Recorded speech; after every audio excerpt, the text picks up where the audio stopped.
ST ही सर्वसामान्यांची जीवनवाहिनी आहे, त्यामुळे तिला जगवायला, वाचवायला, शिवाय तिचे मजबूतीकरण करायला हवे.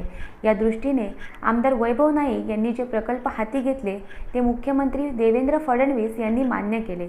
यासाठी अर्थमंत्री सुधीर मुनगंटीवार यांनी आवश्यक निधी दिला. त्यामुळे जिल्ह्यातील पहिले सिनेमागृह असलेले अद्ययावत असे बसस्थानक येथे साकारत आहे.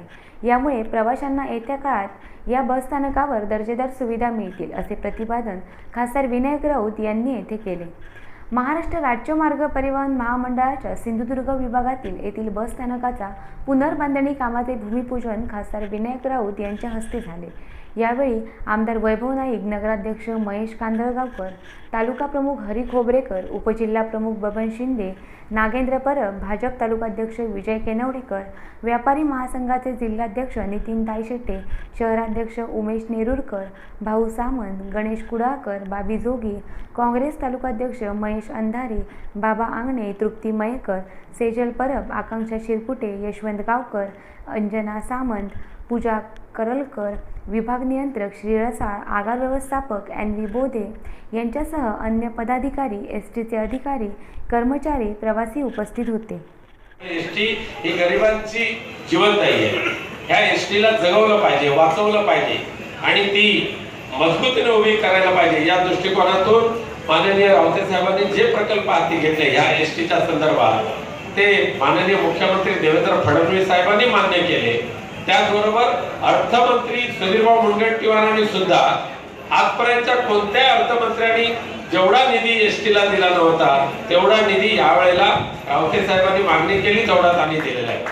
ते जाणून पण मुख्यमंत्री देवेंद्र फडणवीस असतील, आमचे सुधीर मुनगंटीवार असतील, वित्तमंत्री किंवा दिवाकर रावते साहेब असतील, ह्या सर्वांच्या माध्यमातून वैभव नाईकांच्या मतदारसंघाला किंवा आमचे पालकमंत्री दीपकभाई केसरकर असतील, ह्या सर्वांकडून वैभव नाईकांच्या मतदारसंघाला जेवढं भरभरून दिलं गेलेलं आहे, मला वाटतं कोकणातला हा पहिला आमदार असेल की त्यांनी या मतदारसंघाच्या विकासाचा पूर्णपणे जो ध्यास घेतला तो पूर्ण करण्याचं काम त्यांनी केलेलं आहे.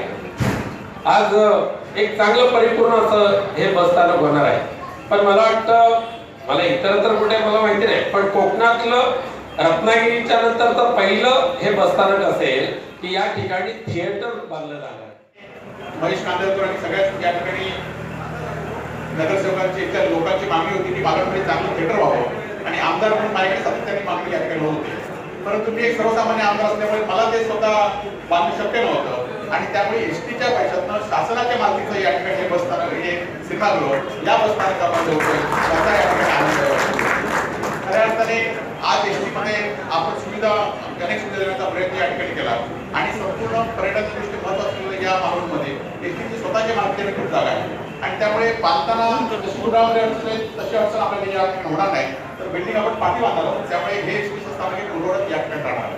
एवढंच करून थांबत नाही तर या ठिकाणी या तिन्ही बसस्थानक पूर्ण झाल्यानंतर राऊसाहेब या माझ्या मतदारसंघामध्ये कट्टा असेल, कसाल असेल, आतरा असेल, आमच्या मार्ग कुडामध्ये माणगाव असेल, ही स्थानकं सुद्धा, छोटी स्थानकं सुद्धा पूर्ण करण्याचं काम या ठिकाणी सुरू केलं आहे आणि लवकरच ती पण स्थानकं, ही छोटी छोटी स्थानकं आहेत, ती पण एसटी पद्धतीने या ठिकाणी करणार आहे की जेणेकरून प्रवाशांना